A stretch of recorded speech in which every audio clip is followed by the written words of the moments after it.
निकम्मी है, वो सरकार बदलनी है, जो सरकार निकम्मी है, वो सरकार बदलनी है। जिंदाबाद, सीपीएम जिंदाबाद, हरियाणा सरकार मुर्दाबाद, हरियाणा सरकार मुर्दाबाद, सीपीएम जिंदाबाद, भारत माता की जय। तो सुन लिया आपने इन नारों को और देख लिया होगा किस तरीके से ये थोड़े से कर्मचारी है जिन्होंने कहे सरकार के चूल्हे हिला दिए हैं और पूरे प्रदेश में किस तरीके से ये धरने पर बैठे हैं। कंप्यूटर ऑपरेटर है, पूरी व्यवस्था को कहे एक तरीके से ठप कर दिया है। एक छत के नीचे तमाम काम सरकार ने किए थे, चाहे आपको डीएल बनवाना हो, चाहे आपको और अन्य काम करवाने हो, एक छत के नीचे सचिवालय में थे। लेकिन कहें कि 100 से भी कम कर्मचारी जो है कहेंगे रेवाड़ी के अंदर है, ये कंप्यूटर ऑपरेटर, इन्होंने पूरी सरकार के चूल्हे हिला दिए। और हमने आपको शनिवार को खबर दिखाई थी कि किस तरीके से यहाँ पर नेताओं का तांता लगेगा। उनको कहीं ना कहीं डर सताने लग गया है कि तुमने कर्मचारियों से छेड़छाड़ कर दी है, वो भी ऐसे कर्मचारियों से छेड़छाड़ कर दी है जिनके हाथ के अंदर सरकार का पूरा काम है, आम आदमी से जुड़ी हुई व्यवस्था है। और इन्होंने जिस तरीके से काम को ठप किया है, कहीं ना कहीं इनका गुस्सा और आक्रोश दिख रहा है। ये महिलाएं कर्मचारी है जो पिछले कई दिनों से धरने में बैठी है, तमाम कर्मचारी है, इनको कार्यालय में होना चाहिए था। चुनाव का वक्त है और ऐसे में सरकार की तरफ से इनकी अनदेखी कितनी भारी सरकार को पड़ेगी, आगामी विधानसभा चुनाव में जानेंगे इन्हीं की जुबानी कि कितना गुस्सा इन लोगों के अंदर है, किस तरीके से इनकी मांगों को नहीं माना जा रहा। और जब एचआर न्यूज ने खबर दिखाई तो कैसे यहाँ नेताओं का, चाहे सत्ता पक्ष के लोग हो, विपक्ष के लोग हो, तमाम लोग इस धरना स्थल पे आने लग गए हैं और बताने लग गए हैं कि सरकार आपकी मांगों को मानेगी, सुनेगी। एक बार बारी बारी इन सबसे बातचीत करेंगे, आखिर कितना फर्क इन कर्मचारियों के धरना प्रदर्शन में पड़ा है। जनाब ये बताइए, हमने खबर दिखाई, कोई असर हुआ? हाँ मोहनलाल जी, बहुत असर हुआ है। उसके बाद सत्ता पक्ष के विपक्ष के सभी नेता आ रहे हैं और आश्वासन दे रहे हैं कि भी आपकी मांग हम आगे तक पहुंचाएं। कौन कौन नेता ऐसे मैदान में आए? कल आप लोगों ने कहे कि विपक्ष के नेता जो है कहे कि रेवाड़ी के अंदर विधायक है, उनके निवास स्थान तक आप गए? हाँ जी, कल हम विधायक जी को ज्ञापन का हमारा प्रोग्राम था, वो हमने किया। उसके बाद आज सतीश यादव जी जो पूर्व जिला प्रमुख थे और फिलहाल बीजेपी नेता है, वो हमारे बीच आए और उन्होंने बात की है कि सतीश यादव कौन से है? खोड़ा जी आए? सतीश यादव जो पूर्व जिला प्रमुख थे। अच्छा, वो आए? हाँ जी, वो आए थे सुबह और उन्होंने आश्वासन दिया है कि सरकार तक आपकी बात हम पहुँचाएं। तो आप तो बता रहे थे खोड़ा जी आए यहाँ पे? नहीं, सतीश यादव जी आए हैं, पूर्व जिला प्रमुख, और मैं उनका आभार प्रकट करता हूँ। सत्ता पक्ष से पहले वो नेता ऐसे है रेवाड़ी जिले में जिन्होंने आकर हमारे धरने पर हमें समर्थन दिया है और हमारी सभी मांगों को बिल्कुल न्यायोचित और जायज ठहराया है। उन्होंने आश्वासन दिया है कि मेरी जो क्षमता है, मैं अपनी क्षमता अनुसार आपकी बात सरकार तक पहुंचाने का पूरा काम करूंगा। क्या लगता है सत्ता पक्ष को तिलमिलाट हुआ जब अनिल यहाँ पर आए, पालावास यहाँ पर जो प्रवक्ता है कांग्रेस के, उनके आने के बाद कोई असर पड़ा है यहाँ पर? मोहनलाल जी, मैं सबसे पहले तो आपका आभार प्रकट कर दूंगा क्योंकि आपकी खबर का असर बहुत अच्छा हुआ है। आज 9वां दिन है हड़ताल करते करते, हमारा पूरे प्रदेश को पता है कंप्यूटर प्रोफेशनल आज अपनी मांगों को लेकर हड़ताल पर बैठा हुआ है। इससे क्योंकि आने वाले समय में विधानसभा चुनाव भी होने हैं, नेताओं को भी कहीं ना कहीं डर ये है कि अगर इनकी जायज मांगों का उन्होंने समर्थन नहीं किया तो किस मुंह से इनके दरवाजे पर तुम वोट मांगने जाओगे। वोट मांगने जाएंगे क्योंकि टिकट के दावेदार है दर्जनों की संख्या के अंदर, और चिंता कहीं ना कहीं सता रही है कि इन कर्मचारियों की बद्दुआ कहीं उनको ले न डूबे। क्योंकि अभी हाल ही के लोकसभा चुनाव में आपने देखा होगा भाजपा ने किस तरीके से अपनी 5 सीटें गंवाई है, और विधानसभा चुनाव में ये कर्मचारियों के परिवार क्या हाल करेंगे, क्योंकि इनके परिवार हैं, इनके बच्चे हैं, और महिलाएं किस तरीके से अपने परिवार का भरण पोषण करने के लिए परेशान है। बच्चों की फीस इनके पास देने को नहीं है, घर में चून के पैसे नहीं है, काम वैसे इनका रुक गया है और सुनने वाला कोई है नहीं। आपकी कोई परेशानी है? आपके पास है फीस फास का जुगाड़ बढ़िया बच्चों का? जी ऐसा कुछ नहीं है। पहली बात तो है, जब से गवर्नमेंट ने हमें HKRN में शामिल किया है, हमारी वेतन की कोई निश्चित तारीख नहीं होती है। जब इनका मन करता है, जब इनको फुर्सत लगे। अभी कितने दिन की पेमेंट नहीं है यार? हम 15 जुलाई से अभी तक यहाँ पर हैं और उसके बाद और 8 महीनों से पगार सैलरी नहीं मिली है, जिसकी वजह से घर में आर्थिक रूप से तंगी है। हर एक चीज में बच्चों की शिक्षा। आपका परिवार है? हाँ बिल्कुल है जी। भंडारे में क्यों नहीं भेज देते? कहीं गुरुद्वारे में भेज दो, कहीं मंदिर में भेज दो, क्या दिक्कत है? गुरुद्वारे में भेज दो, मंदिर में भेज दो, क्या दिक्कत है? आगे आगे जैसे सरकार की पॉलिसी है तो हमें शायद यही करना पड़ेगा, जैसे कि आप हमें राय दे रहे हैं। HR न्यूज सवाल कर रहा है, राय नहीं दे रहा। जब हालात और स्थिति है तो ऐसे में ये महिलाएं कहा जाएंगी? जाहिर है अपने परिवार को किसी भंडारे में, किसी आश्रम में, किसी गुरुद्वारे में भेजना पड़ेगा, क्योंकि वहां पर किस तरीके से लंगर मिलता है तो बच्चे परिवार में पेट तो पाल ले कम से कम। आपको लगता है ये हालात और स्थिति आपके सामने है? बिल्कुल है सर। सरकार ने हमारे सामने कुछ रास्ता ही नहीं छोड़ा। 8-8 महीने से जिनकी पगार नहीं आ रही है, खर्चा कैसे चलता है सरकार को क्या पता।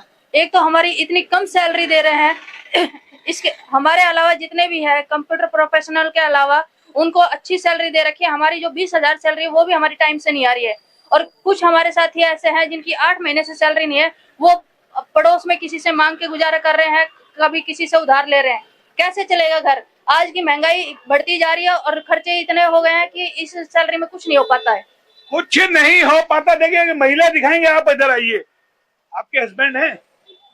नहीं है। आप यहाँ काम करती हैं, अब कैसे परिवार चल रहा है? आपकी 8-8 महीने से सैलरी नहीं आ रही, क्या उम्र हो गई आपकी? मेरी उम्र 50 ईयर्स हो गई है। अच्छा। लेकिन बस कहीं किसी के थोड़ी बहुत मदद लेके काम चला रही हूँ। ऐसे समस्या हो गया कि चटनी रोटी खाने का टाइम आ गया है। हालात स्थिति हम इसलिए दिखा रहे हैं, ये महिला है, इनके ऊपर पति का साया नहीं है और खुद को पूरा घर चलाना है, बच्चे भी हैं, तो आप अंदाजा लगाइए कि इस उम्र के पड़ाव में ये कहा जाए।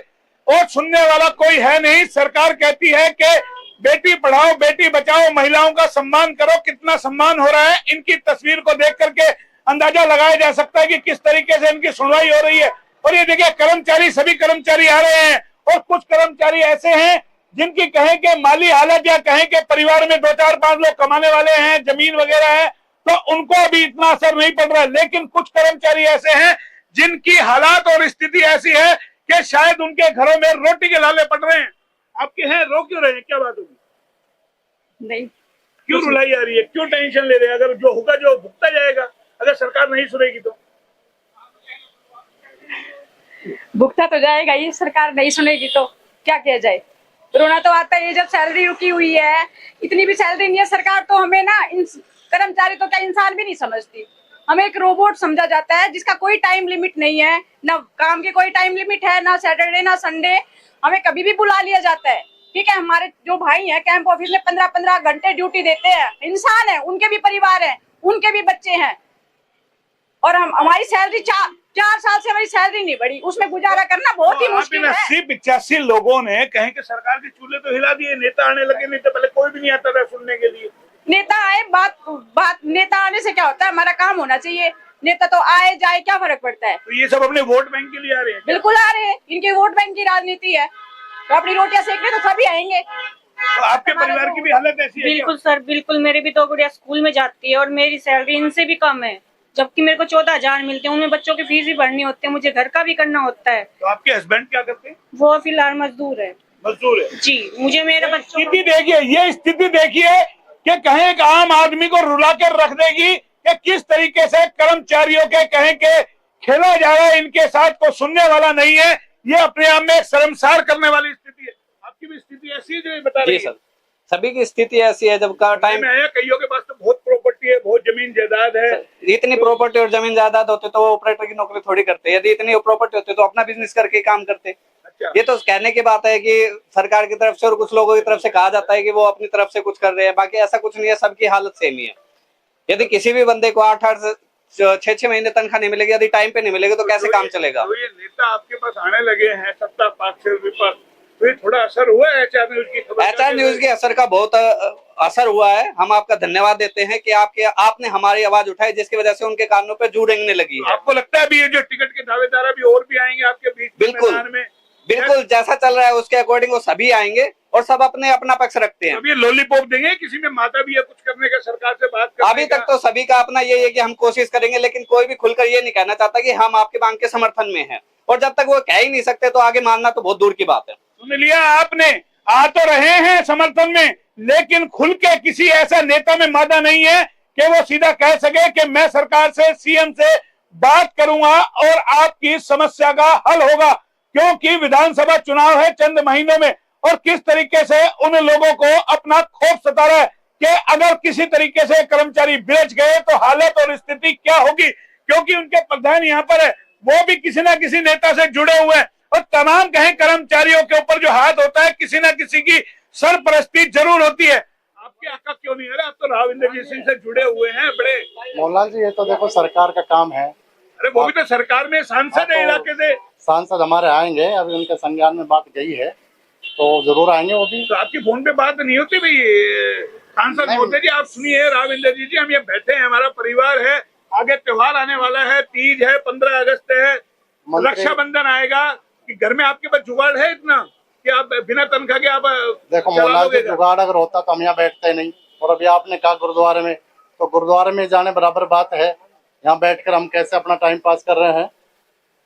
तो गुरुद्वारे में जाने का तो रास्ता सरकार ने हमें दिखाई दिया है। हमारे अच्छा, रही बात वही राव साहब की, तो राव साहब हमारे आएंगे जरूर, उनके संज्ञान में बात है, सरकार से बात करेंगे और राव साहब हमारी जो मांगों का आगे तक भेजेंगे, उनसे आश्वासन मिला हुआ है। आश्वासन मिला है, उम्मीद है और उम्मीद पे दुनिया कायम होती है। ये तमाम लोग इसी उम्मीद में हैं कि काश इस गूंगी भरी सरकार को कुछ समझ में आ जाए, कान में उनके तेल डला हुआ है वो कुछ सुन ले, और इसी उम्मीद में हालांकि अब ये नेताओं के जो आने का सिलसिला शुरू हुआ है, इससे एक और उम्मीद जगी है। कांग्रेस के प्रवक्ता अनिल पालवास जी यहाँ पे आए थे, वेद प्रकाश विद्रोही भी यहाँ पे आ लिए, रेवाड़ी विधायक को इन्होंने कहे कि एक तरीके से अपना ज्ञापन दिया है, दोनों पिता पुत्र यहाँ इनके बीच आ चुके हैं और अब सत्ता पक्ष के लोग भी कहीं ना कहीं आने लगे हैं, और सत्ता पक्ष के लोग आएंगे तो जाहिर है ऊपर तक बात जाएगी।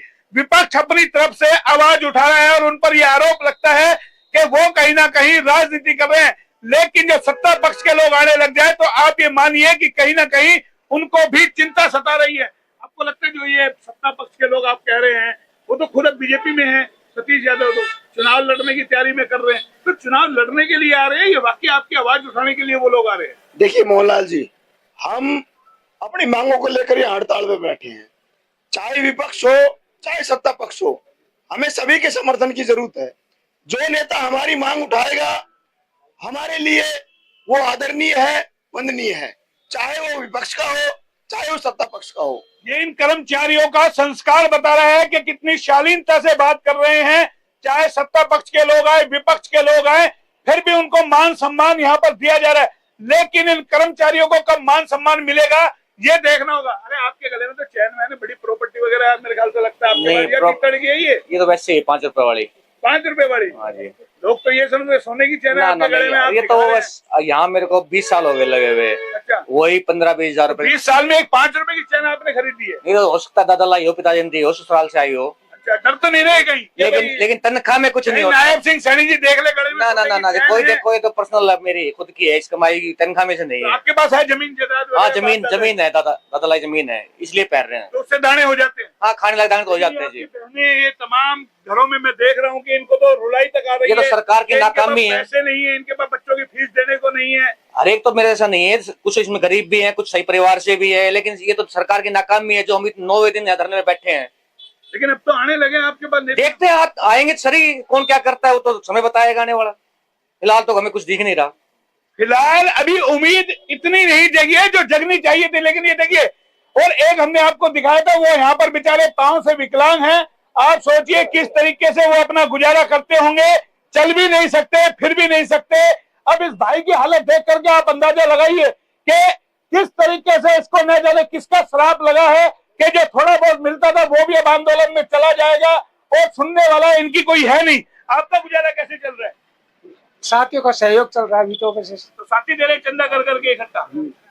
तो परिवार में कौन कौन है आप? परिवार में भाई है, दो भाई है, कमाते हैं वो भी? कमाते हैं, कंपनी में जाते हैं। तो उनका भी परिवार होगा? परिवार है उनका भी। तो आप कितने साल से जॉब कर रहे हैं?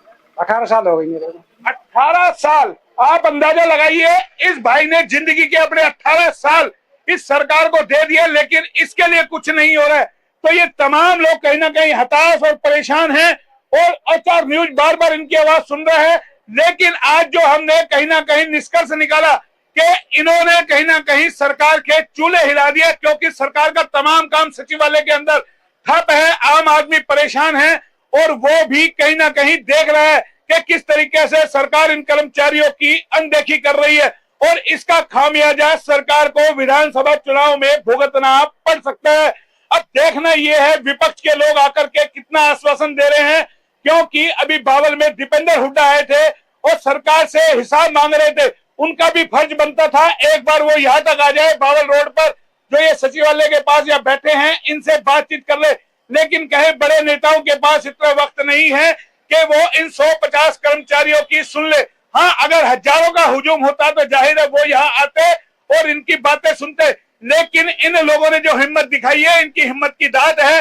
भूखे मरने की नौबत आ गई है, फिर भी अपने आंदोलन का अंत नहीं कर रहे हैं। अब इन्होंने आर पार की और लड़ने मरने की पूरी तैयारी कर ली है।